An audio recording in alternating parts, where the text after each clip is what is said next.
디모데후서 3장 16절 말씀입니다. 찾으셨으면 아멘. 우리 한 목소리를 함께 읽겠습니다. 모든 성경은 하나님의 감동으로 된 것으로 교훈과 책망과 바르게 함과 의로 교육하기에 유익하니.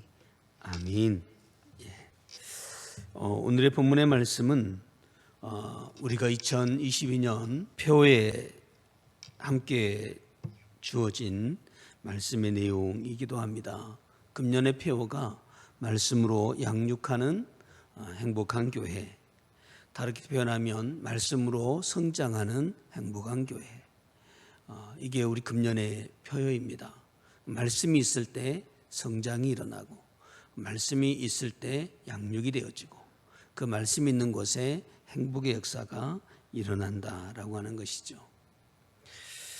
오늘 그 말씀을 가지고서 이제 소요리 문답 제2번입니다. 인간에게 주신 규칙이라고 하는 제목으로 말씀을 보겠는데요. 제2문인데요.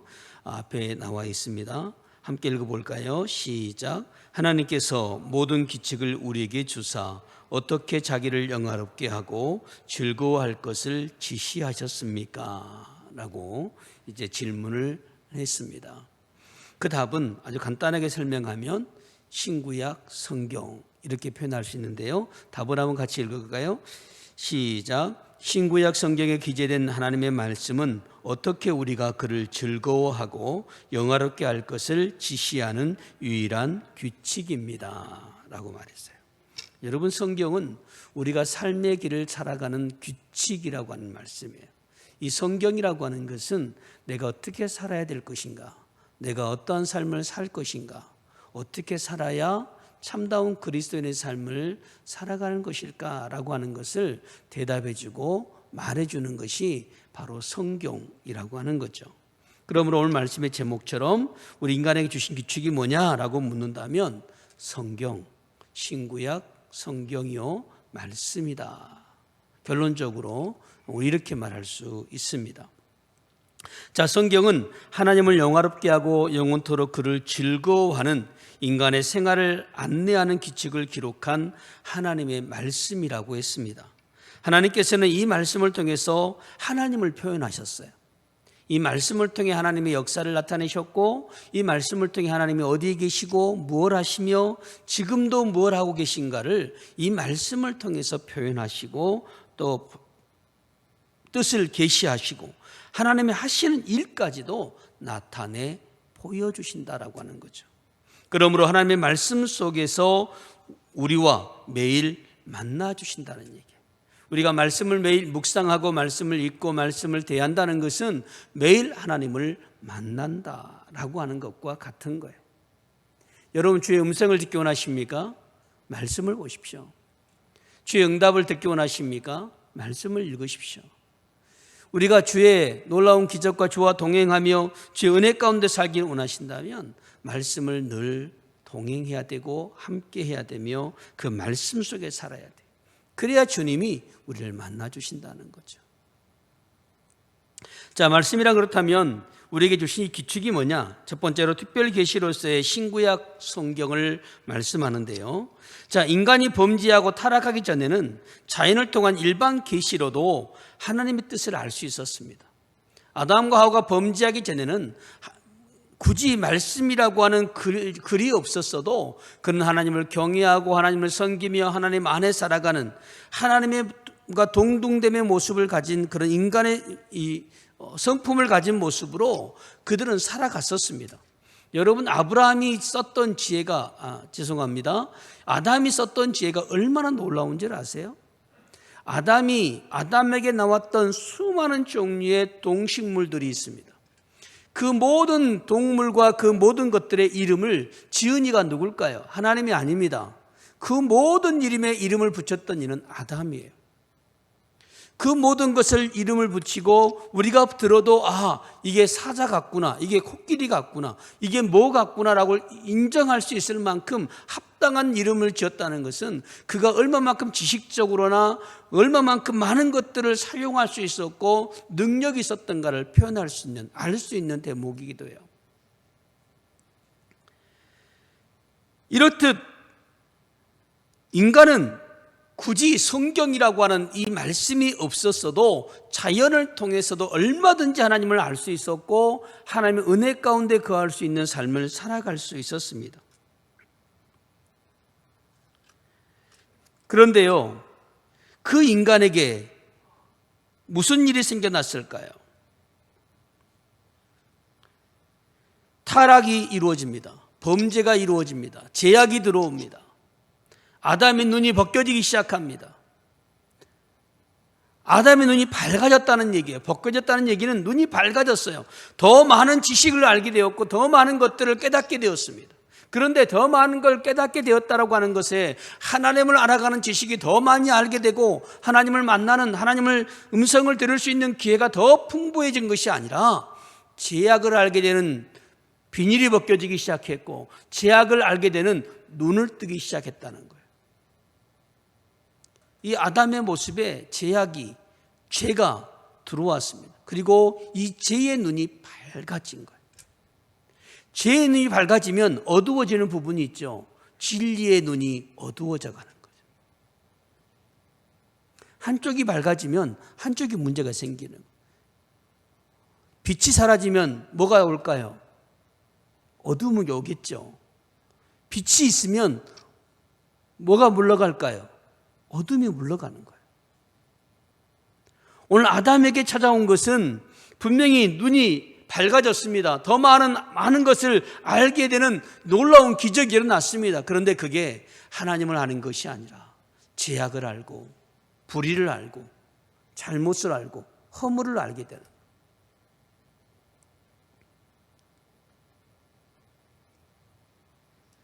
그들은 그렇게 타락의 눈을 갖게 되었고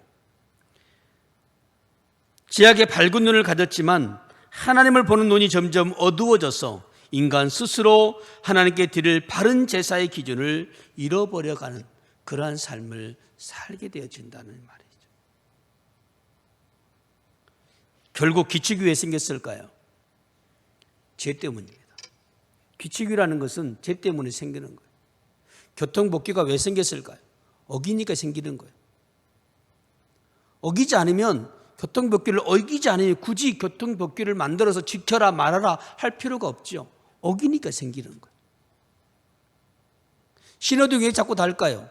사고가 생기니까 다는 거예요. 자꾸 그 지역만 가면 사고가 생기니까 신호등을 만들어 가지고 야 멈춰, 가, 돌아가 라고 말하는 거예요.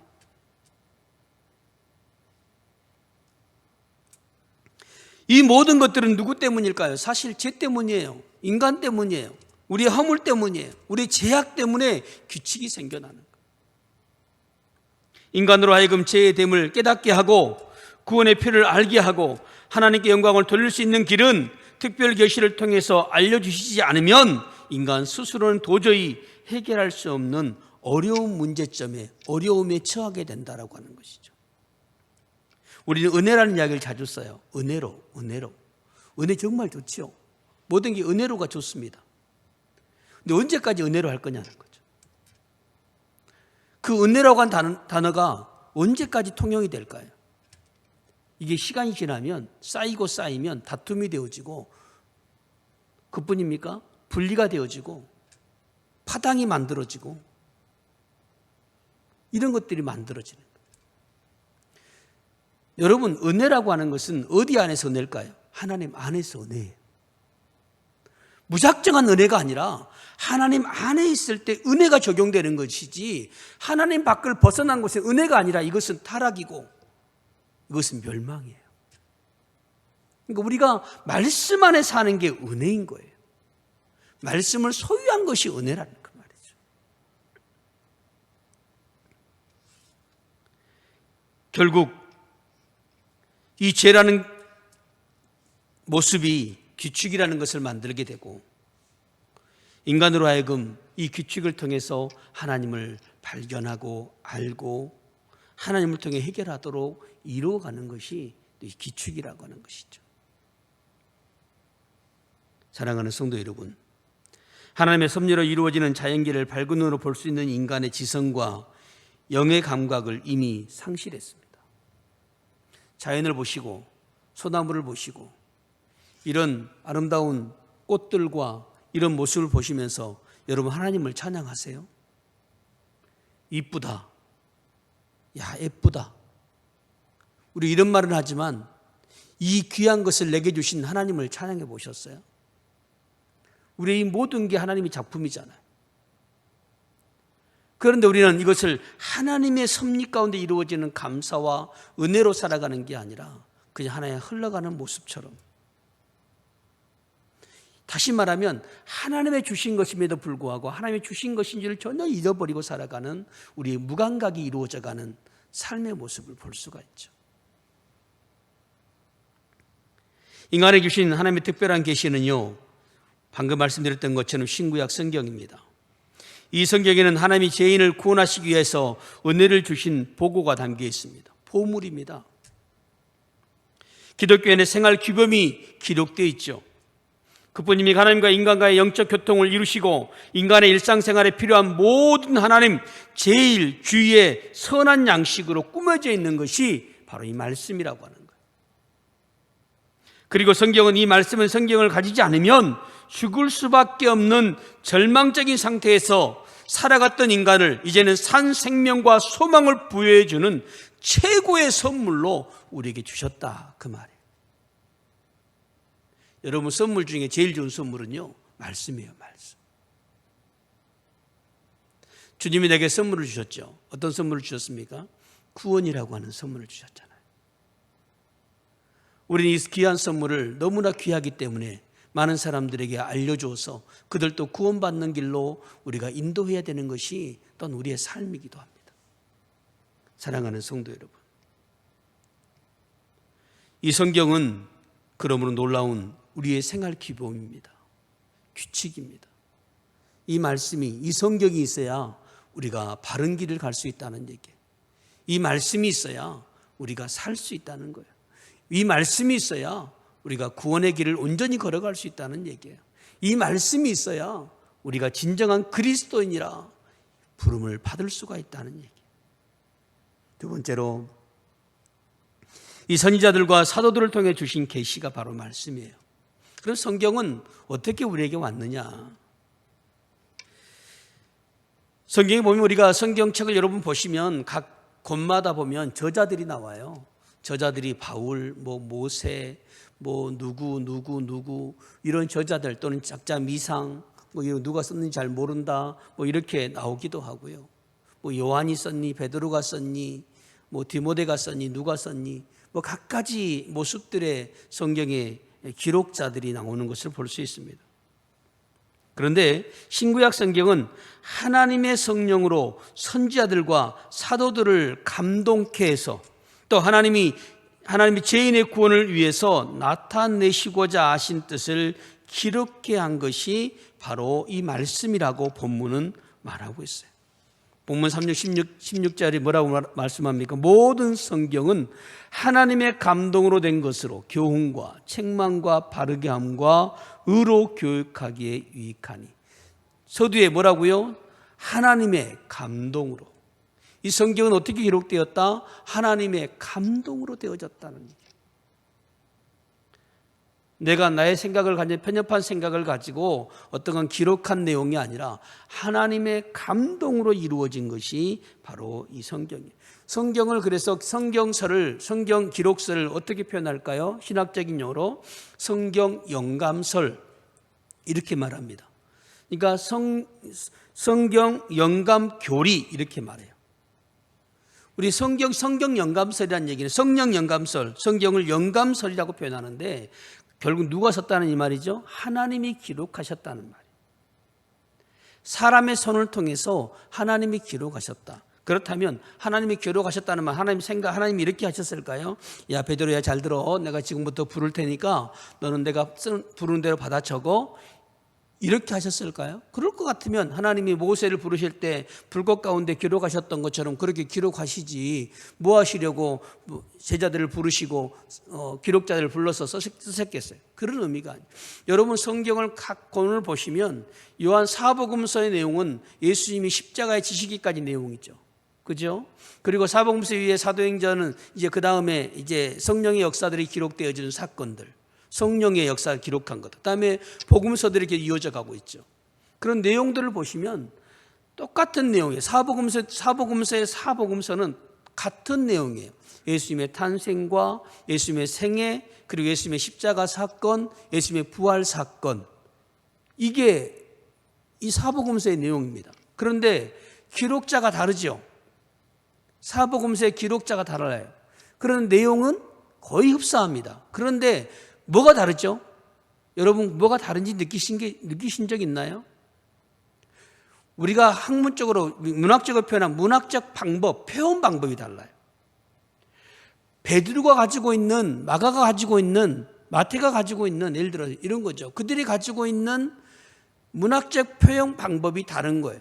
하나님이 그들의 가지고 있는 문학적인 사상과 문학적인 표현 방법을 다 동원하셔서 하나님이 하나님의 말씀하시는 성령이 기록하는 방법으로 그들이 기록하도록 그들의 영을 주장하셨다라고 하는 얘기죠.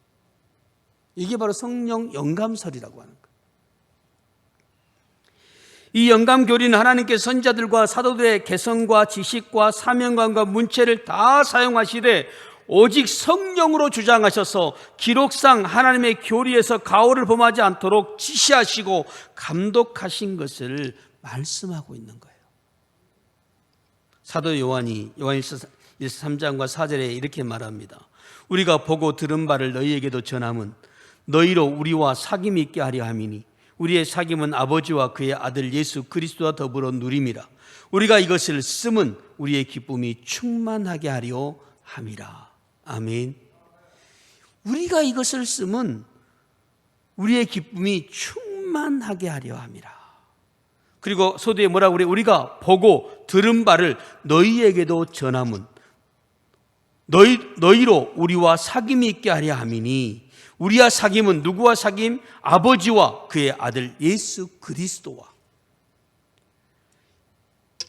그 예수 그리스도와 사귐이 이루어지는 게 뭐냐? 바로 말씀이라는 거예요. 성경은 계명과 공고와 구원의 방법을 말합니다. 그리고 선지자들이 해야 할 일들을 자세히 설명해 주고 있어요. 어떻게 해야 구원받을까? 이게 성경이 나와 있는 거예요. 성도가 어떻게 살아야 될까? 성경이 말씀하고 있는 거죠.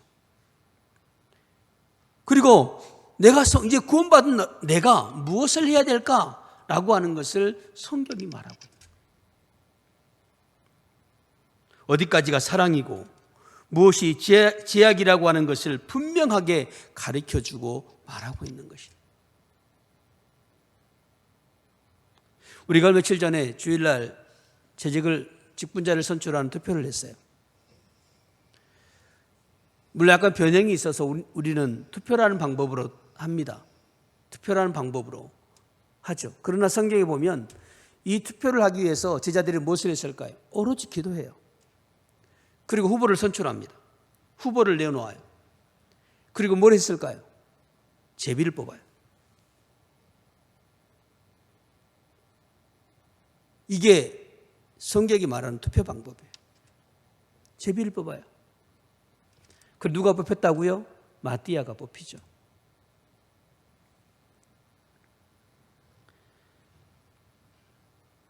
이건 뭘 말합니까? 하나님께 맡기는 거예요. 하나님께 의지하는 거예요. 하나님께 온전히 드리고 하나님 하라는 대로 하는 거예요.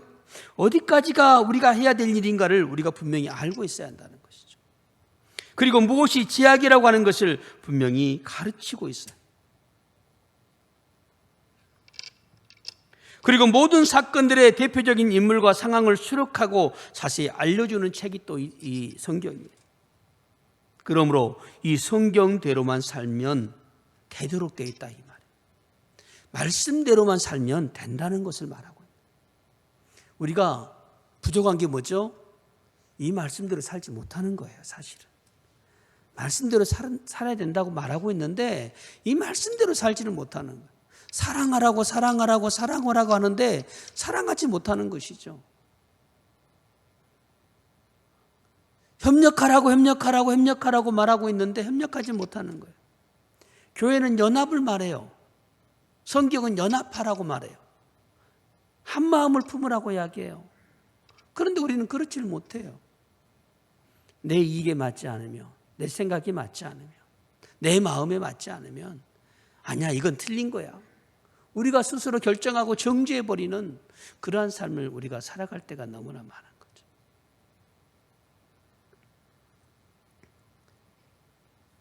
사랑하는 성도 여러분, 성경은 처음부터 끝까지 전체가 하나님의 주권적인 사랑의 논리고 공의요 경고입니다. 죄로 타락하고 어두워진 인간에게는 이렇게 기록된 계시밖에는 달리 하나님을 영화롭게 하고 그를 영원토록 즐거워할 길을 찾을 수 있는 곳은 없다는 말씀이에요. 우리가 하나님을 진정으로 영화롭게 하기 원하신다면 말씀대로 사시길 바랍니다. 말씀의 규칙대로 사시기 바랍니다. 말씀을 온전히 나의 말씀으로, 하나님이 주신 말씀으로 소유하고 사시길 바랍니다. 여러분, 성경을 떠난 모든 생활은 나침판 없는 배와 같이 항해할 곳을 잃어버린 모습과 같다는 것이죠. 요즘은 시대가 좋아서 나침판이 아니라 레이더라고 하는 첨단 기기를 이용해서 방향을 설정하고 그 방향을 설정한 대로 꼭 내비게이션처럼 쭉 그어진 방향으로만 배가 가기만 하면 크게 문제없이 내가 원하는 곳으로 도달하게 되어 있습니다. 나침판이나 레이더나 무슨 같은 개념이겠죠. 다시 말하면 성경은 이런 나침반 같은 모습을 가지고 있고 이런 레이더와 같은 모습을 가지고 있는 거죠. 그래서 우리의 갈 바를 알려주고 이곳으로 가야 안전함을 보여주는 것이 바로 말씀이라고 하는 것입니다. 말씀이 있는 곳에, 말씀이 있는 교회, 말씀이 있는 성도가 그러므로 하나님의 능력이 있는 삶을, 은혜 있는 삶을 살아가게 된다는 사실이에요.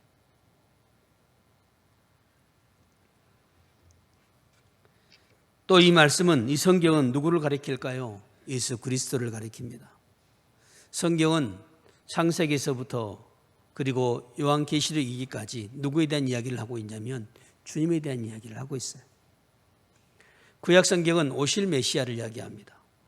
아담이 타락한 이후에 구원자가 필요했죠. 메시아가 있어야 했습니다. 제2의 아담이 와야 했어요. 안전했던 제1 아담은 범죄함으로 타락함으로 자신의 본분을 잃어버리죠. 그것을 대신할 제2의 아담이 누굴까요? 예수 그리스도입니다. 예수 그리스도가 오셔야만이 된다는 것이죠. 그 예수 그리스도 오셔야 될 예수님을 이야기하는 게 구약 성경이에요.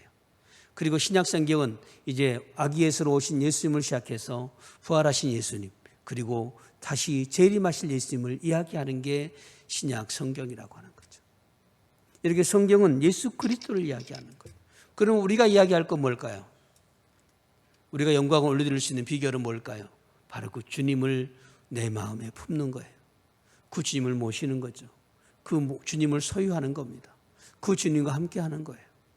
이것이 바로 우리가 살아야 될 모습이고 우리 안에 예수 그리스도가 존재해야 될 삶의 모습이라는 것이죠. 기독교인, 신앙인, 여러분, 주님이 내 안에 계셔야 기독교인이요 신앙인이에요. 내 안에 예수 그리스도가 없으면 그 사람 종교인입니다. 여러분, 종교인과 기독교인과 정교인과 신앙인은 분명히 차이점이 있어요. 여러분, 종교성을 가진 신앙이 되지 마십시오. 진정한 믿음을 가진 진정한 그리스도인이 되시기를 바랍니다. 주님을 내 안에 모시는 사람, 내 안에 모시고 살아가는 믿음의 사람이 되어야 한다는 것이죠. 성경은 바로 그걸 말하고 있는 거예요. 그리스도 안에서만 하나님을 영화롭게 할 수 있다는 말씀입니다. 말씀 안에서만 하나님을 영화롭게 할 수 있다는 얘기예요. 신구약 성경은 우리 죄인이 하나님의 구원의 은혜를 받은 첫째 방편입니다. 말씀 안에 은혜가 있어요. 또 하나님의 말씀이 영감으로 기록되고 정확하고 오류가 없는 유일한 법칙이라고 말씀하고 있어요. 그래서 하나님의 말씀은 오류함이 없다는 거죠. 여러분, 우리가 저도 성경을 읽을 때 자주 틀려요. 이게 인간의 습성이고 인간의 모습이에요. 기록을 해요. 성경을 기록했는데 보고 기록을 함에도 불구하고 어떨까요? 나중에 그 책을 기록해 놓은 걸 보면 틀린 곳이 한두 곳이 아니에요. 이 성경을 기록했던 많은 서기관들, 많은 성경을 기록한 인물들이 존재해요. 그들은 이 성경 한자 한자를 기록함에 있어서 얼마 많은 신중을 기했는가 몰라요. 그들은 이 성경을 기록하기 위해서 정말 많은 고생을 합니다. 고생할 뿐 아니라 그런 야훼, 여호와, 아도나이, 데오, 갖가지 성경에 관한 이야기, 하나님에 관한 이야기가 나오기만 하면 그들은 붓을 멈췄어요. 오로지 하나님의 말씀 앞에 그들은 겸손하고 더 두려운 마음으로 기록하기에 힘써갔던 것을 볼 수 있죠. 그렇게 기록했음에도 불구하고 뭐가 있죠? 오류가 있다 이 말이에요. 어느 한 분이 성경을 판매하는 서점에서 일하시는 분이 전화가 왔어요. 성경을 좀 싸게 파시는 분이에요. 4만 원, 5만 원짜리를 2만 5천 원, 2만 7천 원에 파시더라고. 감사하죠. 그런데 한날은 전화가 왔어요. 목사님, 성경이 새 건데 한 번 쓰지 않았는데 한 글자가 틀렸습니다. 한 글자가 틀렸는데 어떡할까요? 그러더라고요. 보내주세요 그랬어요. 무슨 글자만 틀렸는지만 알려달라고 그랬어요. 어디에 몇 페이지 어디가 틀렸냐. 일단 그게 알면 되니까. 그 어디가 틀렸느냐 그랬더니 본문에 틀린 게 아니라 이제 서론 앞에 쪽에 있는 곳에서 틀린 거예요. 누구도 안 읽어보지 않는 곳이. 누구도 읽어보지 않는 곳에 틀린 거예요. 뭐 어때요? 그냥 틀린 거. 저도 안 읽어볼 건데 거기를. 말씀의 내용도 아니고 거기 설명해 놓은 부분 쪽에 틀린 부분이 있단 말이에요. 그 잘못된 부분이 있어서 목사님 좀 더 싸게 2만 원에 드리겠습니다. 보내세요 그랬어요. 그 틀린 성경이 지금도 제 서재에 있어요. 3권인가 2권인가 아마 될 거예요. 가격은 6만 원짜리예요. 6만 원짜리인데 2만 원에. 보시는데 전혀 지장이 없어요. 그럼에도 불구하고 틀림으로 인해서 가치가 떨어져 버려요. 그런데 성경은 인간이 오류로 인해서 가치를 떨어뜨리게 할 수는 있을지 모르지만 하나님의 말씀은 어떻다는 거죠? 오류가 없으시다는 거예요. 그러므로 이 하나님의 말씀이 바로 유일한 내 삶의 유일한 법칙이라고 하는 거예요. 이 말씀을 따르면 우리 인생은 하나님을 영화롭게 하고 그를 영원히 즐거워할 수 있다는 것입니다. 신구약 성경은 하나님이 인간에게 주신 사랑의 선물이고 그 인간의 생명력의 온천이요 능력이라고 말씀하고 있는 거예요. 그러므로 이것이 인간이 반드시 지켜야 할 유일한 규칙이라고 말하고 있는 거예요. 사람이 왜 규칙을 지켜야 될까요? 앞서 설명한 것처럼 인간은요 죄인이기 때문이에요. 오류가 많아요. 이렇게 설명할죠. 우리가 60년대 또는 50년대, 70년대, 80년대의 삶을 기억하십니까? 그때는 우리 철원 땅의 사람들이 순박했을 거예요. 그때는 도둑도 지금처럼 많지 않았어요. 대문이 없어도 문을 열어놓고 어디를 나가도 누구 하나 그렇게 도둑이 많아서 그렇게 해보지 않았어요. 그런데 여러분 아세요? 그때가 지금보다 훨씬 못 살았어요. 먹을 것도 없었어요. 지금 목회자들 중에도 지금은 그렇지 않지만 과거의 목회자들 중에 쌀이 없어서 먹을 양식이 없어서 3일, 4일, 5일, 10일을 금식했던 분들도 많아요. 그러면서 그렇게 때로는 10일 이상을 굶어가면서 목회했던 그런 목회자들 많았어요. 근데 요즘은 죄송한데 아무리 힘들다 그래도 밥은 굶지 않아요. 아무리 없게 산다 그래도 밥 굶어가며 목회하는 목회자는 거의 없어요. 지금 이 땅에는 없어요. 생활이 좀 어렵고 힘들고 남들과 누릴 거 조금 더 못 누리는 것뿐이지 그렇게 식량이 없어서 굶어서 이제는 목회를 못하겠다라고 할 정도의 그런 목회자는 이 땅에 존재하지 않아요. 우리는 그런 세상을 살고 있죠. 그런데 여러분 아세요? 그때 훨씬 더 사람이 인간적이었어요. 만나는 사람마다 서로 안부를 물어줬고 염려해줬고 서로 걱정해줬고 잘못을 빨리 인정할 줄 알았고 진실 앞에 모두가 겸손하고 모두가 낮아졌던 시대가 있었어요. 근데 오늘의 시대는 그렇지 않아요. 진실이라고 말해도, 이것이 맞다고 이야기해도 어떻습니까? 목소리 큰 사람이 대장이고 목소리 큰 사람이 이긴다 그래요. 진리가 진리인지 알지 못하는 시대가 되어버려요. 왜 더 나은 시대, 더 좋은 시대를 살아가는데 우리의 인생을 역행하고 있을까요? 아주 간단한 얘기잖아요. 성경이 말한 대로 죄가 우리를 지배하기 때문이에요. 죄가 우리를 더 엄습하고 더 어둡게 만들고 있기 때문에 우리는 진리 앞에서 당당하게 거짓을 주장하면서도 진리인 양 우리는 말할 때가 너무나 많은 거죠. 이 시대에 우리는 이 말씀 앞에 더 어떻게 될까요? 더 겸손해야 돼요. 더 이 말씀의 규칙 앞에 엄숙해야 되고, 이 말씀 앞에 우리는 더 두려움을 가지고 주 앞에 순종해야 되는 거죠. 성경은 그 자체로 완전합니다. 하나님의 영광과 인간의 도리를 명확하게 제시해주고 있습니다. 성경은 우리에게 인류의 정확한 역사나 과학, 심지어 예수님의 생애에 관해조차도 자세하게 말씀하지 않습니다. 성경은 어떤 지식을 전해주기 위해서 기록된 책이 아니라는 얘기예요. 이 성경은 어떻게 하나님을 믿게 할 것인가? 어떻게 하나님 믿을 것인가?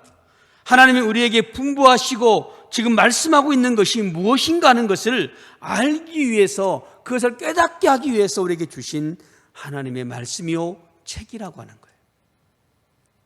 즉 신구약 성경은 신앙과 행위에 대한 유일한 규칙으로 주셨고, 우리가 무엇을 믿어야 할 것과 어떻게 행해야 될 것을 말씀해 주는 안내서요, 행동 지침서라고 하는 말씀이에요. 그래서 성경은 뭐라고 말이죠? 성경을 가리켜서 내 발의 등이요 라고 말해요. 사랑하는 성도 여러분, 오늘 우리가 가지고 있는 성경을 여러분 정말 귀하게 여기시길 바랍니다.